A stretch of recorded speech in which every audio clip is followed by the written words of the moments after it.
Hello everyone, welcome back to the Harshi DSA classes. ఈరోజు మనం ఈ వీడియోలో 5వ తరగతి గణితానికి సంబంధించినటువంటి 5th లెసన్ చూద్దాం.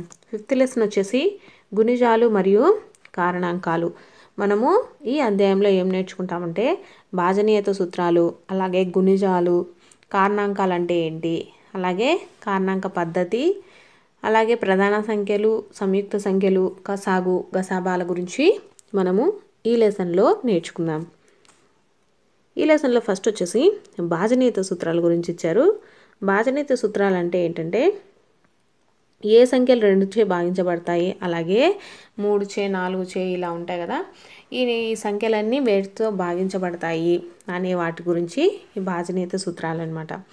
ఫస్ట్ వచ్చేసి ఒక సంఖ్యను మరొక సంఖ్యచే భాగించగా శేషం అనేది 0 వస్తే మొదటి సంఖ్య వచ్చేసి రెండవ సంఖ్యచే నిశేషంగా భాగించబడుతుంది అని అంటామన్నమాట. అంటే ఏదైనా ఒక సంఖ్యచే మనం భాగించినప్పుడు అది రెండవ సంఖ్యచే నిశేషంగా భాగించబడి 0 అనే దాని యొక్క శేషం అనేది 0 వస్తే అది నిశేషంగా భాగించబడుతుంది అని అంటాము. అంటే ఇప్పుడు ఏంటంటే ఇప్పుడు 2 యొక్క భాజనీయత సూత్రం మనం ఫస్ట్ చూద్దాం. 2 యొక్క భాజనీయత సూత్రం ఏంటంటే అన్ని సరి సంఖ్యలు 2చే నిశేషంగా భాగించబడతాయి అన్నమాట.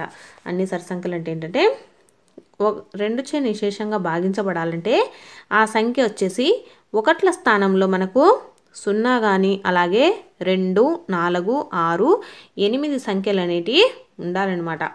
ఏదైనా ఒక సంఖ్య వచ్చేసి 2చే భాగించబడాలంటే మనకు లాస్ట్లో ఏముండాలి, 0 కానీ 2 కానీ 4 కానీ అలాగే 6 కానీ 8 కానీ ఉంటే మనకు ఆ సంఖ్య అనేది 2చే నిశేషంగా భాగించబడుతుందన్నమాట. అలాగే అన్ని సరి సంఖ్యలు వచ్చేసి 2 చేత నిశేషంగా భాగించబడతాయి. ఇది ఈ 2 యొక్క భాజనీయత సూత్రం అన్నమాట. ఇప్పుడు ఇక్కడ ఫర్ ఎగ్జాంపుల్ మనం తీసుకున్నామనుకో 2410, ఇక్కడ ఏంటంటే లాస్ట్ 0 అనేది ఉంది కాబట్టి ఇది 2చే నిశేషంగా భాగించబడుతుంది. అలాగే ఇక్కడ 1282లో లాస్ట్ 2 అనే సరి సంఖ్య ఉంది కాబట్టి ఇది కూడా 2 అనే సంఖ్యచే నిశేషంగా భాగించబడుతుంది. ఇది 2 యొక్క భాజనీయత సూత్రం. దీంట్లో ఇవి చేయండి అని కొన్ని సమ్స్ అయితే ఇచ్చారు. ఇక్కడ ఫస్ట్ వచ్చేసి 2469, ఇది వచ్చేసి లాస్ట్లో మనకు 9 అనేది ఉంది. 9 అనేది బేస్ సంఖ్య. అలాగే మనకు 2చే నిశేషంగా భాగించబడాలంటే లాస్ట్లో ఏమేమి ఉండాలి, 0 కానీ 2 కానీ అలాగే 4 కానీ 6 కానీ 8 ఉండాలి. ఇక్కడ 9 ఉంది కాబట్టి ఇది నిశేషంగా భాగించబడదు. ఇక్కడ 5 ఉంది కాబట్టి ఇది కూడా నిశేషంగా భాగించబడదు. ఇక్కడ 6 అనేది ఉంది కాబట్టి ఇది 2 చేత నిశేషంగా భాగించబడుతుంది అనమాట. ఇది 2 యొక్క భాజనీయత సూత్రం. నెక్స్ట్ వచ్చేసి 5 యొక్క భాజనీయత సూత్రం ఏంటో చూద్దాం. 5 యొక్క భాజనీయత సూత్రం ఏంటంటే 5 యొక్క గుణిజాలు ఉన్నాయి కదా, 5 యొక్క గుణిజాలు అంటే ఏంటంటే మనము ఎక్కాలు రాస్తాం కదా, 5 1 5, అలాగే 5 2 10, 5 3 15, ఇలా ఇక్కడ ఈక్వల్ టు తర్వాత ఉండే వాటిని గుణిజాలు అంటారు. ఇవి వచ్చేసి ఈ 5 యొక్క గుణిజాలు అనమాట. 5, 10, 15 అన్నింటివి 5 యొక్క గుణిజాలు ఇక్కడ ఇచ్చారు కదా. 5 యొక్క గుణిజాలు అంటే ఏంటంటే 5, 10, 15, 20, 25, 30, 35 ఇవేంటంటే 5 యొక్క గుణిజాలు అనమాట. నెక్స్ట్ వచ్చేసి ఒక సంఖ్య యొక్క గుణిజాలు ఆ సంఖ్యచే నిశేషంగా భాగించబడతాయన్నమాట. ఇప్పుడు ఇందాక మనం చూసాం కదా 5 1 5, 10 ఇవి ఏంటంటే 5 యొక్క గుణిజాలు అనమాట. ఈ 5 యొక్క గుణిజాలు అనేటి ఈ 5 అనే సంఖ్య చేత నిశేషంగా భాగించబడతాయన్నమాట. అది ఇక్కడ ఇచ్చిన మ్యాటర్ అయితే ఇక్కడ 5 యొక్క భాజనీయత సూత్రాలలో 5 యొక్క గుణిజాలు చెప్పండి అంటే గుణిజాలు ఏంటంటే 5 యొక్క గుణిజాలు 5, 10, 15, 20, 25 ఇవి 5 యొక్క గుణిజాలు అనమాట. 5 యొక్క గుణిజాలలో 1ల స్థానంలో ఏమేమి ఉన్నాయంటే 0 అలాగే 5లు ఉంటే ఆ సంఖ్యచే నిశేషంగా భాగించబడుతుంది అనమాట. ఏదైనా ఒక సంఖ్య లాస్ట్ 1ల స్థానంలో మనకు 0 కానీ 5 కానీ ఉంటే అది 5చే నిశేషంగా భాగించబడుతుంది. ఇది 5 యొక్క భాజనీయత సూత్రం అనమాట. 5 యొక్క భాజనీయత సూత్రం ఏంటంటే ఏదైనా ఒక సంఖ్యలో 1ల స్థానంలో మనకు 0 కానీ 5 కానీ ఉంటే అది 5 చేత నిశేషంగా భాగించబడుతుంది. ఇది 5 యొక్క భాజనీయత సూత్రము. అలాగే నెక్స్ట్ 10 యొక్క భాజనీయత సూత్రం ఏంటో చూద్దాం. 10 యొక్క గుణిజాలు వచ్చేసి 10, 20 అంటే 10 ఒకట్ల 10, 10 2 20, 10 మూల 30. మనకు లాస్ట్లో 10 యొక్క గుణిజాలు వచ్చేసి 10, 20, 30, 40, 50, 60 ఇలా వస్తాయి కదా. ఇవన్నీ 10 యొక్క గుణిజాలు అనమాట. వీటి యొక్క ఒకట్ల స్థానంలో ఏముందంటే జీరోలు అనేటివి ఉంటాయి, 0 అనేది ఉంటుందన్నమాట. 10 యొక్క గుణిజాలన్నీ 10 చేత నిశేషంగా భాగించబడతాయి. ఈ 10, 20, 30, 40 అనేటివి 10 యొక్క గుణిజాలు కదా. ఇవేంటంటే 10 చేత నిశేషంగా భాగించబడతాయి అన్నమాట. ఇక్కడ మనకు ఒక పట్టిక అయితే ఇచ్చారు, చూద్దాం. ఇక్కడ ఏంటంటే ఫస్ట్ 10 చేత భాగించబడాలంటే ఏముండాలంటే లాస్ట్లో 0 అనేది ఉండాలన్నమాట. ఇక్కడ ఇచ్చారు కదా, ఒకట్ల స్థానంలో మనకు 0 అనేది ఉంటే ఆ సంఖ్యలన్నీ 10 చేత నిశేషంగా భాగించబడతాయి. ఇక్కడ ఉన్న పట్టికలో మనము చూద్దాం 10 యొక్క భాజనీయత సూత్రం. ఇక్కడ 274 అని ఇచ్చారు. ఒకట్ల స్థానంలో ఏముంది 4 ఉంది. మనకు 10 చేత భాగించబడాలంటే ఒకట్ల స్థానంలో 0 అనేది ఉండాలి కాబట్టి ఇది భాగించబడదు. నెక్స్ట్ వచ్చేసి 3740, ఇది ఒకట్ల స్థానంలో 0 ఉంది కాబట్టి భాగించబడుతుంది. ఇక్కడ కూడా లాస్ట్లో 0లు ఉన్నాయి కాబట్టి ఇవి కూడా 10 చేత నిశేషంగా భాగించబడతాయి. ఇది 10 యొక్క భాజనీయత సూత్రము. నెక్స్ట్ వచ్చేసి ఇక్కడ అభ్యాసం 1 ఇచ్చారు. దీంట్లో ఉన్న ప్రాబ్లమ్స్ ఏందో ఒకసారి చూద్దాం. ఇక్కడ ఏంటంటే 2 చేత భాగించబడే సంఖ్యలను గుర్తించండి, అలాగే భాగించబడకపోవడానికి గల కారణాలు రాయండి అని ఇచ్చారు. మనకు 2 చేత భాగించబడాలంటే మనకు ఒకట్ల స్థానంలో ఏముండాలి 0 కానీ 2 కానీ 4 కానీ అలాగే 6 కానీ 8 కానీ ఉంటే మనకు అది 2 చే నిశేషంగా భాగించబడుతుంది. ఇక్కడ లాస్ట్లో 8 ఉంది కాబట్టి నిశేషంగా భాగించబడుతుంది. ఇక్కడ 5 ఉంది కాబట్టి నిశేషంగా భాగించబడదు. అలాగే ఏదైనా ఒక సంఖ్యకు లాస్ట్లో సరి సంఖ్య, ఇప్పుడు 2 అనేది సరి సంఖ్య కదా, సరి సంఖ్య ఉంటే అది కూడా 2 చే తప్పకుండా భాగించబడుతుంది. ఇక్కడ 3 అనేది ఉంది కాబట్టి ఇది 2 చే భాగించబడదు. నెక్స్ట్ 5 మరియు 10లచే భాగించబడు సంఖ్యలను కనుక్కోండి అని ఇచ్చారు. మనకు 5, 10లచే భాగించబడాలంటే ఫస్ట్ 5 చే భాగించబడాలంటే మనకు ఏదైనా ఒక సంఖ్యలో ఒకట్ల స్థానంలో 0 కానీ 5 కానీ ఉంటే అది 5 చేత నిశేషంగా భాగించబడుతుంది. నెక్స్ట్ 10 చే భాగించబడాలంటే మనకు ఏదైనా ఒక సంఖ్యలో చివరి సంఖ్య 0 అయి ఉంటే ఒకట్ల స్థానంలో 0 మాత్రమే ఉంటే అది 10 సంఖ్య చే భాగించబడుతుంది. నెక్స్ట్ వచ్చేసి కింద ఉన్న సంఖ్యల్లో ఖాళీలను ఏ అంకెలతో పూరిస్తే అవి 5 చే నిశేషంగా భాగించబడతాయి అని ఇచ్చారు. మనకు ఇక్కడ 0 కానీ 5 కానీ ఉంటే మనకు 5 చేత భాగించబడతాయి. అలాగే 2 మరియు 5లచే నిశేషంగా భాగించబడు ఏవైనా 5 సంఖ్యలు రాయండి అని ఇచ్చారు. 2 మరియు 5లచే అంటే ఈ రెండిటికి కలిపి అన్నమాట. భాగించబడే సంఖ్యలు ఏంటంటే 2తో వచ్చేసి 2 5లు 10, ఇది అనేది 2తో పోతుంది. అలాగే 5 2లు 10 అనేది ఈ 2 5 చే మరియు రెండో సంఖ్య చేత కూడా నిశేషంగా భాగించబడుతుంది. అలాగే 2 10లు 20, అలాగే 5 4లు 20, ఇవి కూడా 2 మరియు 5లచే నిశేషంగా భాగించబడే సంఖ్యలు. నెక్స్ట్ 2, 5 మరియు 10లచే నిశేషంగా భాగించబడు ఏవైనా 5 సంఖ్యలను రాయండి అని ఇచ్చారు. ఇక్కడ మనకు నిశేషంగా భాగించబడే సంఖ్యలను రాయండి. నెక్స్ట్ వచ్చేసి 3 అలాగే 4, 6, 8 మరియు 9 యొక్క భాజనీయత సూత్రాలు ఇచ్చారు. వీటిల్లో ఫస్ట్ వచ్చేసి 3 యొక్క భాజనీయత సూత్రం. 3 యొక్క భాజనీయత సూత్రం చూడబోయే ముందు ఫస్ట్ మనము అంకమూలం అంటే ఏందో తెలుసుకోవాలన్నమాట. అంకమూలం అంటే ఏంటంటే ఒక సంఖ్యలోని అంకెల మొత్తాన్ని ఒక సంఖ్య వరకు కూడగా వచ్చిన మొత్తాన్ని ఆ సంఖ్య యొక్క అంకమూలము అని అంటారు. దీనికి వచ్చేసి మనం ఫస్ట్ ఎగ్జాంపుల్ అయితే చూద్దాం. 3 యొక్క గుణిజాలు అనమాట. 3 యొక్క గుణిజాలు అంటే ఏంటంటే మనం ఇందాక చూసాం కదా, ఈక్వల్ టు తర్వాత ఉండే వాటిని మల్టిప్లికేషన్ టేబుల్స్లలో ఈక్వల్ టు తర్వాత ఉండేవి మొత్తం 3 యొక్క గుణిజాలు అనమాట.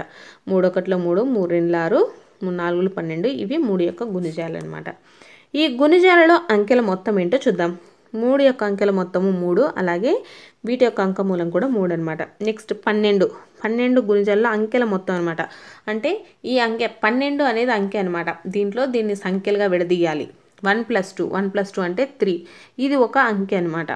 ఈ 3 అనేది దీని యొక్క అంకమూలము. అలాగే 342లో 3 + 4 + 2 అంటే 9 అనమాట. ఇది దీని యొక్క అంకమూలం వచ్చేసి 9. ఇక్కడ మనం అంకమూలం అనేది ఒక సంఖ్య వచ్చే వరకు చూడాలన్నమాట. దాన్ని మనము అంకమూలము అని అంటాము. ఈ 3 యొక్క భాజనీయత సూత్రం ఏంటంటే ఒక సంఖ్య యొక్క అంకమూలము 3 లేదా 6 లేదా 9 అయితే ఆ సంఖ్య అనేది 3 చేత నిశేషంగా భాగించబడుతుందన్నమాట. ఒక సంఖ్య యొక్క అంకమూలము అంటే దాంట్లో ఉన్నటువంటి సంఖ్యల యొక్క మొత్తము 3, 6 లేదా 9 అయితే ఆ సంఖ్య అనేది 3 చే నిశేషంగా భాగించబడుతుంది. ఇది 3 యొక్క భాజనీయత సూత్రం అనమాట. ఫర్ ఎగ్జాంపుల్ మనకి ఏంటంటే ఇక్కడ 345 ఇచ్చారు. దీంట్లో 3 + 4 + 5 వచ్చేసి 12 అనమాట. ఈ 12లో 1+2 అంటే 3 అవుతుంది. దీని యొక్క అంకమూలం వచ్చేసి 3 అనమాట. దీని యొక్క అంకమూలం 3 అయితే అది 3 యొక్క గుణిజము 3తో నిశేషంగా భాగించబడుతుంది. ఇక్కడ నెక్స్ట్ ఇంకొక ఎగ్జాంపుల్ వచ్చేసి 349 ఇచ్చారు. ఇక్కడ ఏంటంటే 3 + 4 + 9 ఎంత అవుతుంది? 16 అవుతుంది. 16 అంటే 1 + 6 = 7. ఇది 7 వచ్చింది కాబట్టి ఇది 3 చేత ఇది 7 అనేది 3 యొక్క అంకమూలంలో లేదనమాట. ఈ అంకమూలం వచ్చేసి మనకి ఎంత అయి ఉండాలి? 3 కానీ 6 కానీ 9 కానీ అయి ఉండాలన్నమాట. అప్పుడు మాత్రమే అది 3 చేత నిశేషంగా భాగించబడుతుంది. ఇక్కడ 7 అనేది 3 యొక్క గుణిజం కాదు. అలాగే వీటి అంకమూలంలో కూడా మనకు లేదు కాబట్టి ఇది 3 చేత భాగించబడదు. నెక్స్ట్ వచ్చేసి 9 యొక్క భాజనీయత సూత్రం. 9 యొక్క భాజనీయత సూత్రంలో ఫస్ట్ 9 యొక్క గుణిజాలు వచ్చేసి 9, 18, 27, 99 అని ఇచ్చారు. ఇవి కూడా ఇప్పుడు 3 యొక్క భాజనీయత సూత్రంలో లాగానే వీటి యొక్క అంకమూలం వచ్చేసి మనకు 9 అయి ఉండాలన్నమాట. ఇందాక మనం చూసాం కదా 3 యొక్క భాజనీయత సూత్రంలో దీని యొక్క అంకమూలం వచ్చేసి ఎంత అయి ఉండాలి? 3 లేదా 6 లేదా 9 అయితే అది 3 చేత భాగించబడుతుంది అనమాట. కానీ 9 యొక్క భాజనీయత సూత్రంలో దీని యొక్క అంకమూలం వచ్చేసి 9 అయి ఉండాలి. దీని యొక్క అంకమూలం వచ్చేసి ఏ సంఖ్యల యొక్క మొత్తమైన 9 అంటే వాటి యొక్క అంకమూలం వచ్చేసి 9 అయితే అది 9 చే ఖచ్చితంగా నిశేషంగా భాగించబడుతుంది. ఎగ్జాంపుల్ వచ్చేసి ఇక్కడ 531 ఇచ్చారు కదా. దీంట్లో ఉండేటటువంటి అంకెల మొత్తం వచ్చేసి 5 + 3 + 1 అంటే 9 అనమాట. ఈ అంకమూలం అనేది 9 వచ్చింది కాబట్టి ఇది 9 చే నిశేషంగా భాగించబడుతుంది.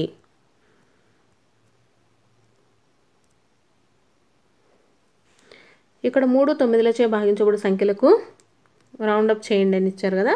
ఇక్కడ ఏంటంటే 3 చేత భాగించబడాలంటే వాటి యొక్క అంకమూలం ఏమై ఉండాలి? 3 కానీ 6 కానీ 9 కానీ అయితే అది 3 చేత నిశేషంగా భాగించబడుతుంది. అలాగే 9 చేత భాగించబడాలంటే దీని యొక్క అంకమూలం వచ్చేసి 9 అయి ఉండాలి. అప్పుడు అది తప్పకుండా 9 చే నిశేషంగా భాగించబడుతుంది. నెక్స్ట్ వచ్చేసి 4 యొక్క భాజనీయత సూత్రం ఏంటో చూద్దాం. 4 యొక్క భాజనీయత సూత్రం ఏంటంటే ఒక అంకెలోని చివరి 2 స్థానాలలోని అంకెలతో ఏర్పడు సంఖ్య 4 చే భాగించబడితే ఆ సంఖ్య వచ్చేసి 4 చేత భాగించబడుతుంది అని ఇచ్చారనమాట. ఈ 4 యొక్క భాజనీయత సూత్రం ఏంటంటే ఏదైనా ఒక సంఖ్యలో ఉండేటటువంటి 2 చివరి స్థానాలలో ఉండేటటువంటి అంకెలు ఏర్పడు సంఖ్య 4 చే భాగించబడితే ఆ సంఖ్య 4 చేత భాగించబడుతుంది అనమాట. ఇక్కడ ఫర్ ఎగ్జాంపుల్ మనం చూసుకుందామా.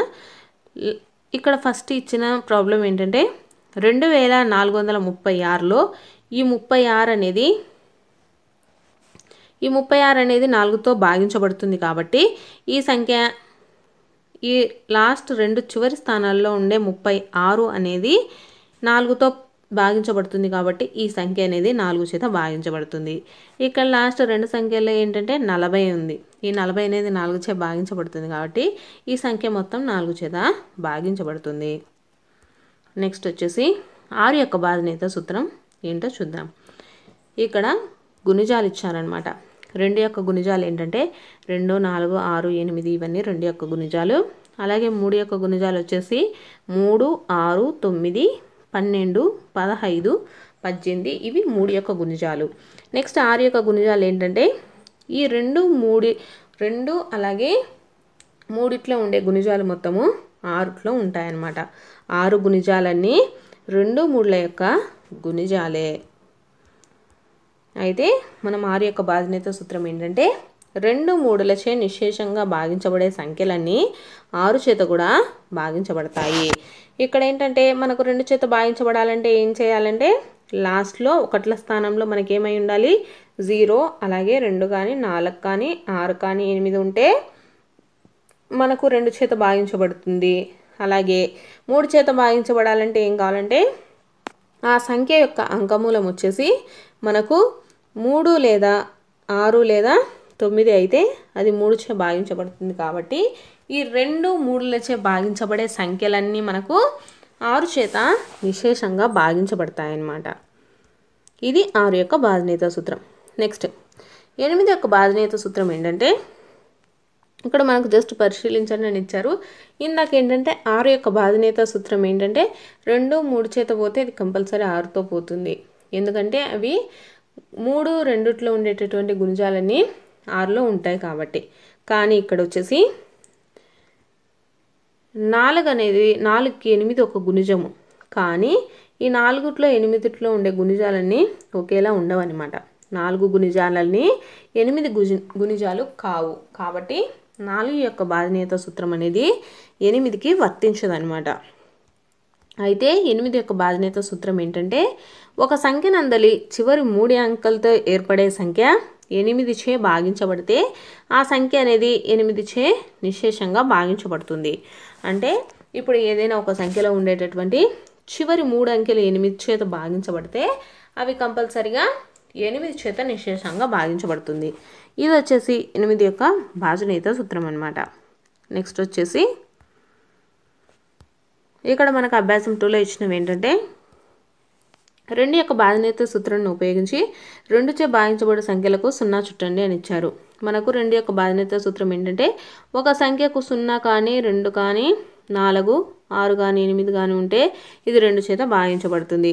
ఇదైతే మీరు చూసేయండి. నెక్స్ట్ వచ్చేసి 6 చే నిశేషంగా భాగించబడే సంఖ్యలు అంటే ఏంటంటే 2తో అలాగే 3తో భాగించబడే సంఖ్యలని 6 చేత భాగించబడతాయి. నెక్స్ట్ వచ్చేసి ఎక్కడైతే ఒక సంఖ్య ఇచ్చారో ఆ సంఖ్య అనేది 9 చే భాగించబడాలంటే ఈ సంఖ్యలో ఏముండాలి అని ఇచ్చారనమాట.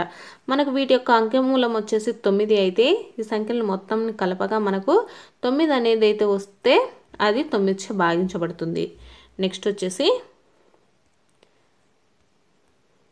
కింద ఇవ్వబడిన సంఖ్యలు 2 మరియు 10లచే భాగించబడాలంటే ఏం చేయాలనేది ఇచ్చారు. ఇక్కడ 2 మరియు 10లచే భాగించబడాలంటే 10 చే భాగించబడాలంటే మనకు 1ల స్థానంలో 0 అయి ఉంటే అది 10 చే భాగించబడుతుంది. ఇక్కడ 2 మరియు 10 2లచే భాగించబడాలంటే ఏముండాలంటే లాస్ట్లో అన్నిటికీ 0 ఉంటే మాత్రమే అది 10లచే భాగించబడుతుంది అనమాట. నెక్స్ట్ 4 మరియు 8లచే భాగించబడే సంఖ్యలను గుర్తించండి అని ఇచ్చారు. 4 చేత భాగించబడాలంటే ఏమై ఉండాలంటే మనకు లాస్ట్ చివరి 2 సంఖ్యలు అనేటటువంటివి 1ల స్థానం అలాగే 10ల స్థానంలో ఉండేటటువంటి సంఖ్య వచ్చేసి మనకు 4 చేత భాగించబడితే ఆ సంఖ్య మొత్తం 4 చే భాగించబడుతుంది. అలాగే 8 యొక్క బాధ్యత సూత్రం ఏంటంటే ఏదైనా ఒక సంఖ్యలో 3 చివరి స్థానంలో 3 సంఖ్యలు ఉంటాయి కదా అవి 8 చే భాగించబడితే అది 8 చే తప్పకుండా భాగించబడుతుంది. ఇవి వీటి యొక్క బాధ్యత సూత్రాలు. మీరైతే సంస్థ అయితే చేసేసుకోండి. నెక్స్ట్ వచ్చేసి గుణిజాల గురించి ఇచ్చారు. గుణిజాలు అంటే ఏంటి అంటే ఇందాక మనం చూసాం కదా. ఫర్ ఎగ్జాంపుల్ 4 యొక్క గుణిజాలు ఏంటంటే 4 1 4 అలాగే 4 2 8 4 3 12 ఈ 4 8 12 వీటిని ఏమంటారంటే 4 యొక్క గుణిజాలు అని అంటారు. మనకు ఇలా ఈక్వల్ టు తర్వాత ఉండే వాటన్నింటినీ గుణిజాలు అని అనడం జరుగుతుంది. ఇక్కడ 5 యొక్క గుణిజాలు అంటే 5 5 2 10 5 3 15 ఇవి 5 యొక్క గుణిజాలు. అలాగే 6 యొక్క గుణిజాలు ఏంటంటే 6 6 2 12 6 3 18 ఇలా ఇవి 6 యొక్క గుణిజాలు. 7 యొక్క గుణిజాలు ఏంటంటే 7, 7 2 14, 7 3 21 ఇవి 7 యొక్క గుణిజాలు అనమాట. నెక్స్ట్ వచ్చేసి కింది సంఖ్యల్లో మొదటి 10 గుణిజాలను రాయండి అని ఇచ్చారు. అంటే 3 ఎక్కం ఉంది కదా, దాంట్లో ఈక్వల్ టు తర్వాత ఉండేటివన్నీ 3 యొక్క గుణిజాలు అనమాట. నెక్స్ట్ వచ్చేసి ఉమ్మడి గుణిజాలు అంటే ఏంటివి అని ఇచ్చారనమాట. ఉమ్మడి గుణిజాలు అంటే ఏంటంటే ఫస్ట్ 3 5ల గుణిజాలను రాయండి అని ఇచ్చారు. ఇక్కడ 5 అనేది రాయాలి, ఇక్కడ ప్రింటింగ్ మిస్టేక్. 3 యొక్క గుణిజాలు ఏంటి అంటే 3 యొక్క గుణిజాలు వచ్చేసి 3, 3 3 9, 3 4 12, 3 5 15, 3 6 18 ఇవి 3 యొక్క గుణిజాలు. నెక్స్ట్ 5 యొక్క గుణిజాలు. 5 యొక్క గుణిజాలు ఏంటంటే 5 1 5, 5 2 10, 5 3 15, 5 4 20 ఇవి వచ్చేసి 5 యొక్క గుణిజాలు అనమాట. దీంట్లో ఉమ్మడి గుణిజాలు అంటే ఏంటంటే 3 సంఖ్య గల గుణిజాలు అలాగే 5 సంఖ్య గల ఉన్నటువంటి గుణిజాలు వచ్చేసి రెండిట్లో ఉన్నటువంటి గుణిజాలని ఉమ్మడి గుణిజం అంటారు. ఈ రెండిట్లో కామన్గా ఉన్నటువంటి ఉమ్మడి గుణిజం వచ్చేసి 15, 3 5 15, అలాగే 3 10 30, ఇక్కడ 5 6 30 అనేది కూడా మనకు ఉమ్మడి గుణిజం అవుతుంది. అప్పుడు 3 5లకు ఉన్నటువంటి ఉమ్మడి గుణిజం వచ్చేసి 15 అలాగే 30 అలా వస్తుంటాయి. ఇవి వచ్చేసి ఉమ్మడి గుణిజాలు అనమాట. నెక్స్ట్ వచ్చేసి 2 మరియు 7 యొక్క గుణిజాలు ఉమ్మడి గుణిజాలు ఇవ్వడం జరిగింది. ఇక్కడ ఏంటంటే 2 యొక్క గుణిజాల్లో 7 యొక్క గుణిజాలలో మనకు రెండిట్లో ఉన్నటువంటి గుణిజాలను ఉమ్మడి గుణిజాలు అంటారు. ఫర్ ఎగ్జాంపుల్ వచ్చేసి 14, 2 ఏళ్ళు 14, 7 2 14 ఇలా 14 అనేది ఈ రెండిటికి ఉన్నటువంటి ఉమ్మడి గుణిజము. అలాగే 28 కూడా ఉమ్మడి గుణిజము. 2 14 28 అలాగే 7 4 28 కదా, ఇవి ఉమ్మడి గుణిజాలు అనమాట. ఈ రెండిటికి కంబైన్డ్గా ఉన్నటువంటి వాటిని మనం ఉమ్మడి గుణిజాలు అంటాము. నెక్స్ట్ వచ్చేసి ఇక్కడ ఎగ్జాంపుల్ ఇచ్చారు. 2 మరియు 10ల యొక్క ఉమ్మడి గుణిజాలు రాయండి అని. ఇక్కడ 2 యొక్క గుణిజాలు అయితే ఇచ్చేసారు కదా, 10 యొక్క గుణిజాలు వచ్చేసి 10 20 30 40 50. ఇప్పుడు 2 మరియు 10ల యొక్క ఉమ్మడి గుణిజాలు వచ్చేసి 10 అలాగే 20 నెక్స్ట్ వచ్చేసి 30 ఇవి వీటి యొక్క ఉమ్మడి గుణిజాలు అనమాట. ఈ రెండిట్లో కామన్గా ఉన్నటువంటి వాటిని ఉమ్మడి గుణిజాలు అని అంటారు. నెక్స్ట్ వచ్చేసి కనిష్ట సామాన్య గుణిజం అంటే కసాగ్ అంటే ఏంటో చూద్దాం. 2 లేదా అంతకన్నా ఎక్కువ సంఖ్యల ఉమ్మడి గుణిజాలలో చిన్న గుణిజాన్ని మనము కనిష్ట సామాన్య గుణిజం అంటాము. కనిష్ట సామాన్య గుణిజం అంటే ఏంటంటే కసాగుని కనిష్ట సామాన్య గుణిజం అని అంటాము. మనం ఎగ్జాంపుల్ అయితే చూసేద్దాం. ఎగ్జాంపుల్ వచ్చేసి 9 12ల యొక్క కనిష్ట సామాన్య గుణిజం ఏంటో అడిగేశారనమాట. 9 యొక్క గుణిజాలు ఏంటంటే 9 18 27 36 ఇవి మనకు తెలిసిందే కదా. 12 యొక్క గుణిజాలు కూడా ఇక్కడ ఇచ్చేశారు. 9 మరియు 12 యొక్క ఉమ్మడి గుణిజం ఏంటంటే ఈ రెండిట్లో కామన్గా ఉన్నటువంటి ఉమ్మడి గుణిజాలను తీసుకోవాలన్నమాట. ఇక్కడ వచ్చేసి మనకు 36 అనేది ఉంది. నెక్స్ట్ వచ్చేసి 72 నెక్స్ట్ వచ్చేసి 108 ఇవి 9 మరియు 12 యొక్క ఉమ్మడి గుణిజాలు అనమాట. ఇక్కడ ఏమిచ్చారంటే 2 లేదా అంతకన్నా ఎక్కువ సంఖ్యల ఉమ్మడి గుణిజాలలో అతి చిన్న గుణిజం ఇక్కడ 36 72 108 అనేది ఉంది కదా, వీటిల్లో ఉన్నటువంటి చిన్న గుణిజాన్ని మనము కనిష్ట సామాన్య గుణిజం అని ఇవ్వడం జరిగింది. ఇప్పుడు ఇక్కడ ఉన్నటువంటి గుణిజాలలో చిన్న గుణిజం ఏంటంటే 36 కాబట్టి 9 మరియు 12ల యొక్క కనిష్ట సామాన్య గుణిజం వచ్చేసి 36 అవుతుంది. నెక్స్ట్ వచ్చేసి ఇంకొక ఎగ్జాంపుల్ ఏంటో చూద్దాం. ఇక్కడ 2 4 మరియు 6ల యొక్క కనిష్ట సామాన్య గుణిజం ఎంతో ఇచ్చేసారనమాట. ఇక్కడ గుణిజాలు అయితే మనం చూసాం కదా, వీటిల్లో కామన్గా ఉన్నటువంటి గుణిజం ఏంటంటే ఈ 3 సంఖ్యలకి 12 12 12 అనేది ఉమ్మడి గుణిజము, అలాగే 24 కూడా ఉమ్మడి గుణిజం అనమాట. వీటిల్లో చిన్నది ఏంటంటే 12 కాబట్టి 2 మరియు 2 అలాగే 4 6 యొక్క కసాగు వచ్చేసి మనకు 12 అవుతుంది. నెక్స్ట్ వచ్చేసి ఇక్కడ ఏమి ఇచ్చారంటే ఇచ్చిన 2 సంఖ్యలలో ఒకటి రెండవ దానికి గుణిజం అయితే అప్పుడు పెద్ద సంఖ్య ఇచ్చిన సంఖ్యల యొక్క కసాగు అవుతుందన్నమాట. ఇక్కడ ఏంటంటే రెండు సంఖ్యలలో ఒక సంఖ్య వచ్చేసి రెండవ సంఖ్యకి గుణిజం అయితే అప్పుడు అక్కడ ఇచ్చినటువంటి సంఖ్యలలో ఉన్నటువంటి పెద్ద సంఖ్య అనేది కసాగు అవుతుందన్నమాట. ఇక్కడ ఏంటంటే 15, 30 అనేది ఇచ్చారు కదా. ఇక్కడ ఏంటంటే రెండవ సంఖ్య అనేది 30. ఈ 30 అనేది ఈ 15కు గుణిజం అవుతుందన్నమాట. గుణిజం అవుతుంది కాబట్టి ఇప్పుడు దీని యొక్క కసాగు వచ్చేసి మనకు 30 అవుతుంది. దీనికైతే చూసేసరే కదా ఎగ్జాంపుల్. ఇక్కడ 4,16 అని ఇచ్చారు. ఇక్కడ ఏంటంటే ఈ 16 అనేది 4 యొక్క గుణిజం. ఎందుకంటే 4 4 16 కదా. ఇది 4 యొక్క గుణిజం కాబట్టి మనకు ఇక్కడ ఏమి ఇచ్చారంటే ఈ సంఖ్యల్లో ఇచ్చినటువంటి పెద్ద సంఖ్య మనకు కనిష్ట కసాగు అవుతుందని ఇచ్చారు కదా. ఇప్పుడు 16 అనేది దీని యొక్క కసాగు అవుతుంది. దీనికి 15 కసాగు అవుతుంది. అలాగే దీనికి 18 అనేది కసాగు అవుతుంది అనమాట. నెక్స్ట్ వచ్చే కారణాంకాలు అంటే ఏంటో చూద్దాం. కారణాంకాలు అంటే ఏంటంటే ఒక సంఖ్యను ఒకదానితో మరొకటి గుణించగా వచ్చే లబ్ధానికి ఆ సంఖ్యలను కారణాంకాలు అని అంటారనమాట. లేదా ఒక సంఖ్యను ఏ సంఖ్యలు నిశ్శేషంగా భాగిస్తాయో, అంటే ఒక సంఖ్యను ఏదైనా సంఖ్యచే భాగించబడితే అది 0 అవుతుందో ఆ సంఖ్యలను మనము వాటి యొక్క కారణాంకాలు అని అంటాము. ఇక్కడ మనకి ఎగ్జాంపుల్ వచ్చేసి కొన్ని అయితే ఇవ్వడం జరిగింది. అవేంటో చూద్దాం. ఇక్కడ 1, 2, 3, 4, 6 మరియు 12 అలాగే 12 యొక్క కారణాంకాలు అనమాట ఇవన్నీ. ఇక్కడ 1, 2, 5, 10 యొక్క కారణాంకాలు. అంటే 1 × 10 = 10, అలాగే 2 5లు 10, అలాగే 5 2లు 10, అలాగే 10 1ల 10. ఇవి వచ్చేసి 10 యొక్క కారణాంకాలు అనమాట. నెక్స్ట్ ఇక్కడ ఏమి ఇచ్చారంటే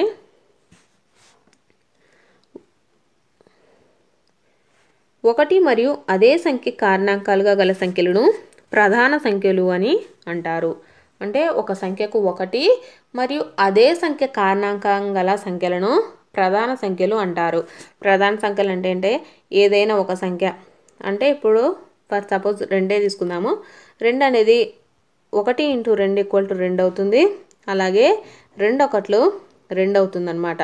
ఈ 2 అనేది ఒక ప్రధాన సంఖ్య. ఎందుకంటే ఇది 1తోనూ అలాగే అదే సంఖ్యతో మాత్రమే పోతుంది కాబట్టి దీన్ని, అదే సంఖ్య కారణాంకం కాబట్టి దీన్ని ప్రధాన సంఖ్య అని అంటాము. అలాగే 5 కూడా. 5 ఏంటంటే 1తో పోతుంది. ఒక 5 5, అలాగే 5 1ల 5 అనమాట. ఒక సంఖ్య 1 మరియు అలాగే అదే సంఖ్య కారణాంకం గల సంఖ్యలను ఏమంటారంటే ప్రధాన సంఖ్యలు అని అంటారనమాట. నెక్స్ట్ వచ్చేసి సంయుక్త సంఖ్యలు అంటే ఏంటంటే 2 కన్నా ఎక్కువ కారణాంకాలు కలిగినటువంటి సంఖ్యలను సంయుక్త సంఖ్యలు అని అంటారనమాట. 2 కన్నా ఎక్కువ కారణాంకాలు కలిగి ఉంటాయన్నమాట. వాటిని సంయుక్త సంఖ్యలు అంటారు. సంయుక్త సంఖ్యలు అంటే ఏంటంటే ఇప్పుడు ఫర్ ఎగ్జాంపుల్ ఇక్కడ ఉదాహరణలు ఇచ్చారు కదా. 4 6 8 9 10 12 వీటిని సంయుక్త సంఖ్యలు అంటారు. ఎందుకంటారంటే ఫర్ ఎగ్జాంపుల్ 4 తీసుకుందాం. 4 వచ్చేసి మనకు 1 × 4 = 4 అవుతుంది. అలాగే 2 2లు 4, నెక్స్ట్ వచ్చేసి 4 1ల 4 అనమాట. ఇది ఆ సంఖ్యతో 1తో మరియు అదే సంఖ్యతో మరియు 2తో కూడా పోతుంది కాబట్టి ఇది సంయుక్త సంఖ్య అనమాట. ఈ 4 అనేది సంయుక్త సంఖ్య. 2 లేదా ఎక్కువ కారణాంకాలు కలిగి ఉన్నాయి కదా, అందుకని ఇది సంయుక్త సంఖ్య అవుతుందన్నమాట. నెక్స్ట్ వచ్చేసి ఇక్కడ 24 యొక్క కారణాంకాలు కనుక్కోండి అని ఇచ్చారనమాట.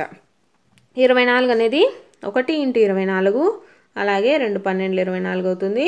3 8లు 24, 4 6లు 24.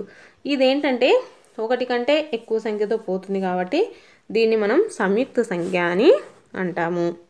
నెక్స్ట్ వచ్చేసి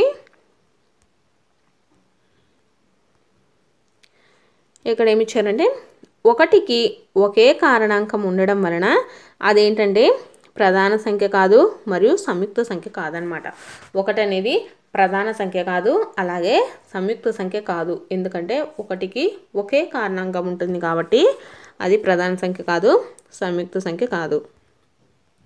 నెక్స్ట్ వచ్చేసి ప్రధాన సంఖ్యలలో 2 మాత్రమే సరి సంఖ్య అనమాట. మనకు ప్రధాన సంఖ్యలు అనేటివి ఉన్నాయి కదా, 1 2 3 5 7 ఇలా ప్రధాన సంఖ్యలు ఉన్నాయి కదా. ఈ ప్రధాన సంఖ్యలు అన్నింటిలో మనకు 2 మాత్రమే సరి సంఖ్య అనమాట. మిగిలినవి మొత్తము బేస్ సంఖ్యలే. నెక్స్ట్ వచ్చేసి ప్రధాన కారణాంకాల విభజన. అంటే మనము ఏదైనా ఒక సంఖ్యను వచ్చేసి ప్రధాన కారణాంకాల లబ్ధంగా రాయొచ్చు అనమాట. అది ఎలా రాయొచ్చో చూద్దాం. ఇప్పుడు ఫర్ ఎగ్జాంపుల్ 36 అనేది ఇచ్చారనమాట.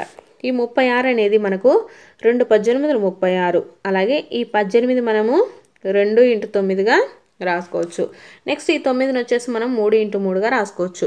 ఇక్కడ ఈ 2 ఈ 3 అనేటి ఇవి వచ్చేసి మొత్తము ప్రధాన సంఖ్యలు. ఈ 2 3 అనేటటువంటి ప్రధాన సంఖ్యలు. ఈ 36 అనేది సంయుక్త సంఖ్య. ఎందుకంటే దీనికి ఒకటి కంటే ఎక్కువ కారణాంకాలు ఉన్నాయి కాబట్టి 36 అనేది సంయుక్త సంఖ్య.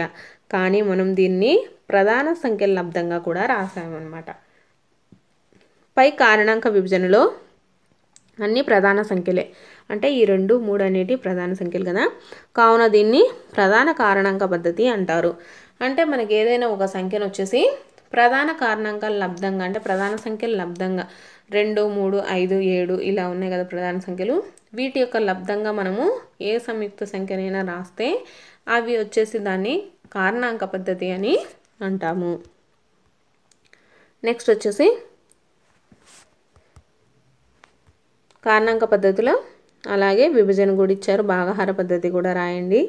నెక్స్ట్ వచ్చేసి ఉమ్మడి కారణాంకాలని ఇచ్చారు. మనం ఇందాక చూసాం కదా ఉమ్మడి గుణిజాలు, అలాగే ఇప్పుడు ఉమ్మడి కారణాంకాలు అనమాట. ఇవి వేటితో పోతాయి అనేసి. ఈ 8 అనేది 1తో పోతుంది. 1 8 8 2 4 8, అలాగే 4 2 8. అలాగే ఈ 12 కూడా వచ్చేసి 1 12 12 2 6 12 4 3 12. ఇలా ఈ 3 నెంబర్లతోటి ఈ 8 అలాగే ఈ 12 వచ్చేసి కారణాంకాలుగా ఉంటుంది కాబట్టి వీటిని ఉమ్మడి కారణాంకాలు అంటారు. ఇక్కడ ఎగ్జాంపుల్ వచ్చేసి 8 12 యొక్క కారణాంకాలు కనుగొనండి అని ఇచ్చారు. 8 యొక్క కారణాంకాలు వచ్చేసి 1 2 4 8. అలాగే 12 యొక్క కారణాంకాలు వచ్చేసి 1 2 3 4 6 12 అయితే ఇవ్వడం జరిగిందనమాట. ఉమ్మడి కారణాంకాలు అంటే ఏంటంటే ఈ రెండిట్లో సమానంగా ఉన్నటువంటి కారణాలు అనమాట. ఇక్కడ ఏంటో చూద్దాము. 1 అలాగే 2 4 అనేవి ఈ రెండిట్లో ఉమ్మడిగా ఉన్నాయి కాబట్టి ఇక్కడ 4 8 అనేది తప్పుగా వచ్చింది. వీటిని ఏమంటామంటే ఉమ్మడి కారణాంకాలు అని అంటాము. నెక్స్ట్ వచ్చేసి ఇక్కడ ఇచ్చారు కదా 2 లేదా అంతకంటే ఎక్కువ సంఖ్యలు కారణాంకాల్లో రెండిట్లో ఉండాలన్నమాట. ఇక్కడ మనమైతే చూసాం కదా 1 2 అలాగే 4 అనేది రెండిట్లో ఉన్నాయి కాబట్టి వీటిని ఏమంటారంటే ఉమ్మడి కారణాంకాలు అని అంటాము. నెక్స్ట్ వచ్చేసి గసాక అంటే ఏంటంటే గసాక లేదా గసాబా అంటే గరిష్ట సామాన్య భాజకము లేదా గరిష్ట సామాన్య కారకం అనమాట. 2 లేదా అంతకన్నా ఎక్కువ సంఖ్యల ఉమ్మడి కారణాంకాలలో అతి పెద్ద కారణాంకం అనేది గసాక అవుతుంది. గసాక అంటే ఏంటంటే గరిష్ట సామాన్య కారణాంకం అనేది అవుతుందన్నమాట. ఎగ్జాంపుల్ వచ్చేసి మనకు 24 36 అయితే ఇచ్చారు. వీటి యొక్క కారణాంకాలు వచ్చేసి 24 అనేది ఒక 1 × 24 వచ్చేసి 24, అలాగే 2 12 వచ్చేసి 24, అలాగే 3 8 వచ్చేసి 24. ఇలా 24 యొక్క కారణాంకాలు ఇవ్వడం జరిగింది. అలాగే 36 యొక్క కారణాంకాలు కూడా ఇవ్వడం జరిగిందనమాట. ఈ 24 మరియు 36 యొక్క ఉమ్మడి కారణాంకాలు ఏంటంటే ఈ రెండిట్లో ఈక్వల్గా ఉన్నటువంటి అనమాట. 1 2 3 4 6 అలాగే 12 అనేవి ఈక్వల్గా ఉన్నాయి. ఇక్కడ 8 అనేది 24లో ఉంది కానీ 36 యొక్క కారణాంకం అయితే కాదనమాట. కాబట్టి ఈ రెండిట్లో ఉమ్మడిగా ఉన్నటువంటి కారణాంకాలు వచ్చేసి 1 2 3 6 12. వీటిల్లో ఉన్నటువంటి అతిపెద్ద కారణాంకమే గసాక అవుతుంది. అతిపెద్ద కారణాంకం వచ్చేసి 12 అనమాట. అతిపెద్ద కారణాంకం 12 కాబట్టి 24 36 యొక్క గసాక వచ్చి 12 అవుతుంది. మనకి ఇందాక అతి చిన్న కారణాంకం అయితే అది కసాగు అవుతుంది అనమాట. దీనికి ఒకేలా కసాగు ఏంటంటే 1 అనేది అతి చిన్న కారణాంకం కాబట్టి 24 36 యొక్క కసాగు వచ్చేసి 1 అనేది అవుతుంది. ఇక్కడ గసాగా అడిగారు కాబట్టి మనకు అతిపెద్ద కారణాంకం దీంట్లో 12 కాబట్టి 24 మరియు 36 యొక్క గసాగా వచ్చేసి 12 అనేది అవుతుంది. నెక్స్ట్ వచ్చేసి ఇవ్వబడిన సంఖ్యల్లో ఒకటి రెండో దాని యొక్క గుణిజం అయినచో వాటి యొక్క గసాబా అతి చిన్న సంఖ్య అవుతుంది. ఇది ఎగ్జాంపుల్ ఏంటంటే ఇక్కడ ఇచ్చారు కదా 4, 16 అనేది ఇచ్చారు.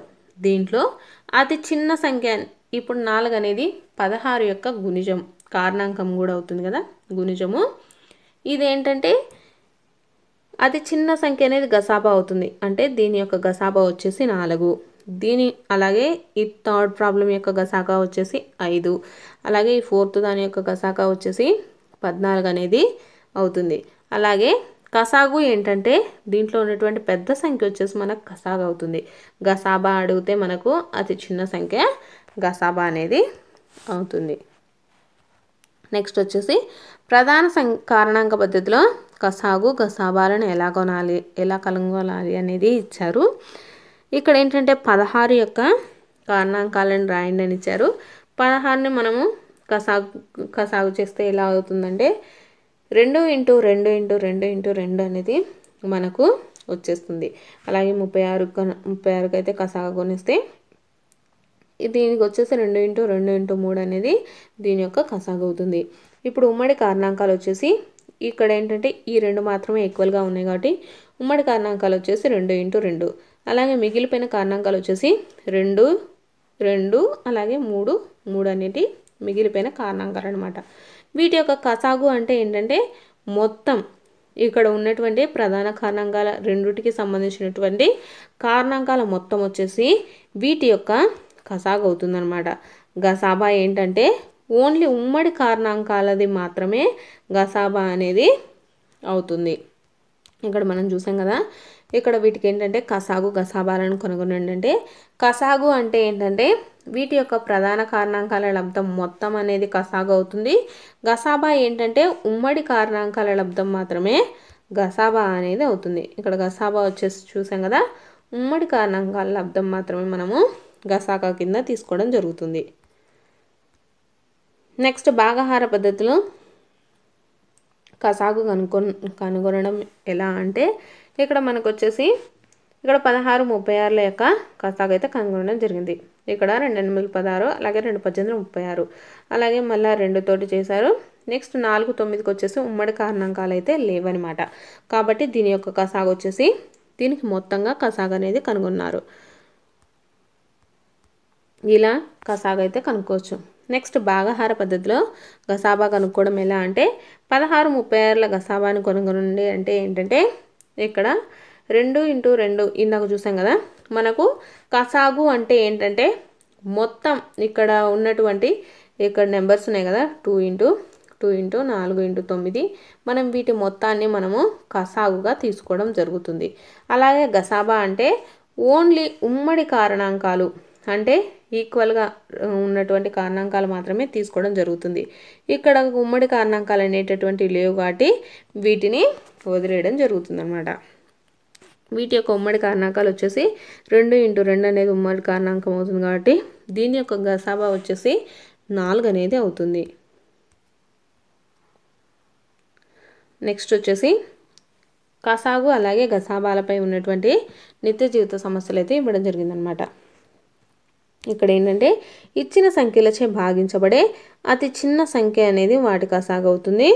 ఇక్కడ ఇచ్చిన సంఖ్యలచే భాగించబడే అతి పెద్ద సంఖ్య అనేది వాటి గసాబా అవుతుందని ఇచ్చారు. నెక్స్ట్ ఇక్కడ ఫస్ట్ ప్రాబ్లం ఏంటంటే ఫస్ట్ ప్రాబ్లం చూడబోయే ముందు మనకి ఇక్కడ మీకు తెలుసా అనేది ఏంటి అంటే 1 అనేది ప్రతి సంఖ్యకు కారణమవుతుంది అనమాట, కారణాంకం అవుతుంది.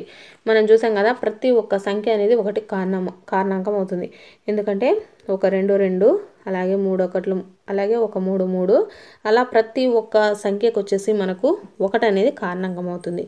అలాగే ప్రతి సంఖ్య దానికదే కారణాంకం అవుతుంది. అలాగే ఇప్పుడు 3 ఉంది కదా, 3 1 3 అలాగే 1 3 3 ఇవి రెండు 1కి అలాగే 3కి అనేది ప్రతి సంఖ్య కారణాంకం అనేది అవుతుందన్నమాట. ఇక్కడ ఫర్ ఎగ్జాంపుల్ ఫస్ట్ క్వశ్చన్ ఏమి ఇచ్చారంటే ఒక్కొక్క వరుసలో 2 3 4 6 8 మంది చొప్పున సమానంగా నిలబడటకు అవసరమైనటువంటి కనీస విద్యార్థుల సంఖ్య ఎంత అని ఇవ్వడం జరిగిందనమాట. మన కనీస విద్యార్థుల సంఖ్య అంటే ఏంటంటే కసాగ్ అనేది కనుక్కోవాలి. ఇక్కడ ఏంటంటే దీంట్లో మనం కసాగు పద్ధతిని కనుక్కుంటే మనకు ఇక్కడ వచ్చిన కారణాంకాలు వచ్చేసి 2 అలాగే 2 × 2 3 × 2 అనమాట. మొత్తం వచ్చేసి మనకి 24 అవుతుంది. దీంట్లో మనకు కసాగు వచ్చేసి 24 అనమాట. నెక్స్ట్ వచ్చేసి ఇక్కడ కూడా సెకండ్ ప్రాబ్లం ఏంటంటే ఏ కనీస విద్యార్థుల సంఖ్యకు 5 చేర్చినా 12, 15, 18 మంది ఉండేటట్లు జట్లుగా విభజించగలమని ఇచ్చారనమాట. కనీస అంటే ఏంటంటే మనము క్వశ్చన్ అనేది జాగ్రత్తగా చదవాలి. మనకి ఏదైనా ఒక ప్రాబ్లంలో కనీస విద్యార్థుల సంఖ్య అని ఇస్తే మనకు కంపల్సరిగా కసాగ్ అనేది ఫైండ్ అవుట్ చేయాలన్నమాట. మనము క్వశ్చన్ జాగ్రత్తగా చదివితే మనకు ఆ క్వశ్చన్ ఎలా అడిగారు ఏంటనేది అర్థమవుతుంది. ఇక్కడ కనీస విద్యార్థులు ఉన్నారు కాబట్టి మనము కసాగ్ అనేది ఫైండ్ అవుట్ చేయాల్సి ఉంటుందన్నమాట. కనీస విద్యార్థుల సంఖ్య ఏంటంటే 12, 15, 18 యొక్క కసాగ్ కనుక్కోవాలి. మనకు 12, 15, 18 యొక్క కసాగ్ వచ్చేసి మనకు 180 అవుతుంది. మనకి ఇక్కడ ఏమి ఇచ్చారంటే కనీస విద్యార్థుల సంఖ్యకు 5 చేర్చారనమాట. మనకు వచ్చినటువంటి సంఖ్య వచ్చేసి 180. 5 చేర్చారు కాబట్టి మనము ఆ సంఖ్యను తీసేస్తే మనకు వచ్చింది కసాగ్ అవుతుంది. ఇక్కడ 170 అనేది దీని యొక్క కసాగ్ అనమాట. నెక్స్ట్ వచ్చేసి ఇక్కడ గరిష్ట పరిమాణం అని ఇచ్చారు కదా.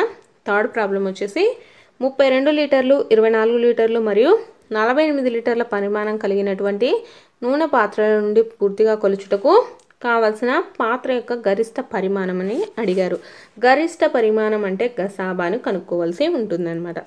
ఇక్కడ 32, 24, 48 యొక్క గసాబా వచ్చేసి 8. ఎందుకంటే మనము ఉమ్మడిగా ఉన్నటువంటి కారణాంకాలను మాత్రమే తీసుకుంటాం కాబట్టి. ఇక్కడ కావాల్సిన పరిమాణం వచ్చేసి 8 లీటర్లు. నెక్స్ట్ వచ్చేసి అభ్యాసం 3లో ఉన్నటువంటి ప్రాబ్లమ్స్ ఏంటో చూద్దాం. ఇక్కడ మనకి ఇచ్చినటువంటి ఫస్ట్ ప్రాబ్లం వచ్చేసి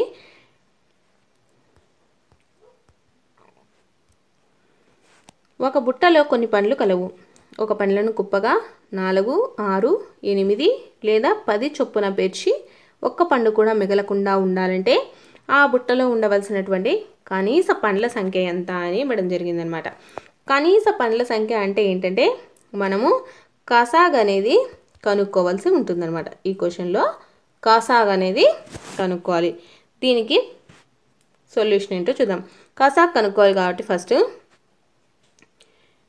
నాకు స్క్రీన్ కాబట్టి సరిగ్గా రాయడానికి కుదరదు. నేను చెప్పేదాన్ని బట్టి మీరు అర్థం చేసుకుంటారు. అలాగే ఫస్ట్ వచ్చేసి కసాగ్ కనుక్కోమన్నాడు కాబట్టి 4, 6, 8 అలాగే 10 యొక్క కసాగ్ అయితే కనుక్కుందాం.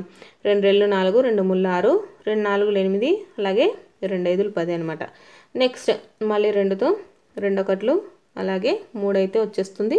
2 రెళ్ళు 4 అలాగే 5 అనమాట.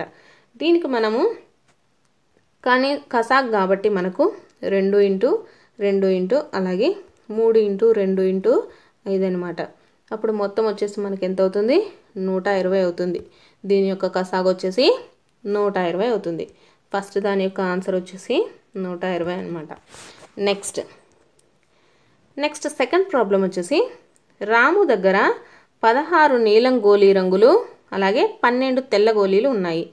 అతను వాటిని ఒక్క గోళీ కూడా మిగలకుండా సమాన సమూహాలుగా చేయాలంటే ఒక్కొక్క సమూహంలో ఉండవలసినటువంటి గరిష్ట గోళీల సంఖ్య ఎంత అని ఇచ్చారనమాట. ఇక్కడ ఏంటంటే మనము గరిష్ట గోళీల సంఖ్య అంటే గసాబాను ఫైండ్ అవుట్ చేయాల్సి ఉంటుందన్నమాట. దీని యొక్క గసాబా ఏంటంటే 16 అలాగే 12 అనమాట. 16, 12 యొక్క గసాబా కనుక్కోవాలన్నమాట. 4తో 4 4లు 16, 4 మూల 12. 4 3 ఉమ్మడి కారణాంకాలు లేవు కాబట్టి దీని యొక్క గసాబా వచ్చేసి మనకు 4 అనేది అవుతుంది. మనకు ఒక్కొక్క సమూహంలో ఉండవలసిన గరిష్ట గోళీల సంఖ్య ఎంత అంటే 4 అనేది గసాబా అవుతుంది. ఇక్కడ ఒక్కో సమూహంలో ఉండవలసిన గరిష్ట గోళీల సంఖ్య వచ్చేసి 4. నెక్స్ట్ థర్డ్ సమ్ మూడో ప్రాబ్లం వచ్చేసి 2 నియాన్ బల్బులను ఒకేసారి స్విచ్ వేయగా అవి ప్రతి 4 సెకండ్లకు అలాగే 6 సెకండ్లకు బ్లింక్ అవుతుందన్నమాట. 1 నిమిషంలో ఎన్నిసార్లు ఒకేసారి బ్లింక్ అవుతాయని ఇవ్వడం జరిగిందనమాట. ఇక్కడ మనకి ఏంటంటే ఇక్కడ మనకు